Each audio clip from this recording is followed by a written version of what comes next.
Inilunsad ng lungsod ng Vigan ang 101 ways ng pagkain ng kanilang longganisa kasabay ng pagdiriwang ng Longganisa Festival.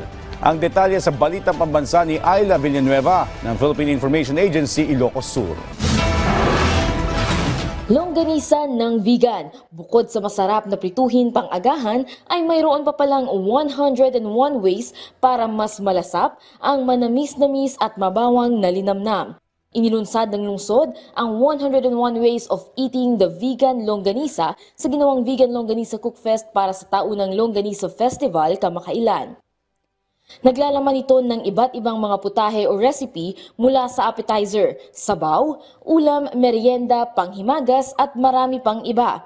Ang mga recipe na ito ay ilalabas sa isang recipe book para sa mga turista at residenteng nais masubukan ang mga putahe.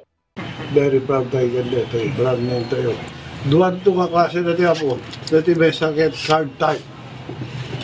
So, longganisa can be served in different ways. It can be used for soup, it can be used for snacks, it can be used for breakfast, dinner, adobe, may sa dati po kita dapat picture na. Yeah, nga recipe book. So, this is again another product.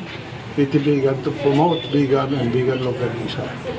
Ang mga nilalaman ng cookbook ay mga recipe ng mga nakilahok sa taunang Cookfest ng Vegan City sa mga nakaraang taon. Ang mga putahe naman ng mga nagtagisan ngayong taon ay ilalagay sa susunod na edisyon ng libro.